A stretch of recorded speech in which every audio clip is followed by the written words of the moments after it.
பொக்கிஷத்தை புதைச்சி வச்சுருக்கக்கூடிய ஒரு ரகசியம் நிகழ்காலத்தில் வாழ்கிறது. கேட்குறதுக்கு ரொம்ப சுலபமாக இருக்கும்.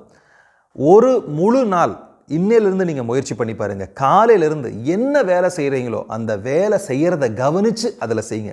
நாளைக்கு காலையிலேருந்து ஆரம்பிக்கலாம்.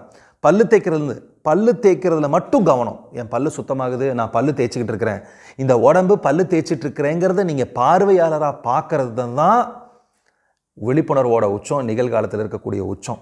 அடுத்தது சாப்பிட்றது. இந்த உடம்பு சாப்பிடுது, நான் சாப்பிடல, இந்த உடம்பு சாப்பிடுது, இந்த உடம்புக்கு தேவையான சக்தி ஜென்ரேட் பண்ணுறதுக்கு சாப்பிடுது, இந்த உணவை சாப்பிடுது. அப்படி நீங்கள் ஒரு பார்வையாளராக இருக்கணும். அதுதான் முதல் சூத்திரம். பார்வையாளராக இருக்கிறது ரொம்ப ரொம்ப கஷ்டமான விஷயம். எப்படி நீங்கள் ஒரு சந்தை கடைக்கு போகும்போது அந்த சந்தை கடையில் கச்சன்னு சத்தம் கேட்டுக்கிட்டே இருக்கும். நீங்கள் அந்த சந்தை கடையிலேருந்து கொஞ்சம் தூரம் தள்ளி நின்று அந்த சந்தை கடையை வாட்ச் பண்ணிங்கன்னா அங்கே எல்லாரும் போடுற சத்தம் உங்கள் காதில் கேட்கும்.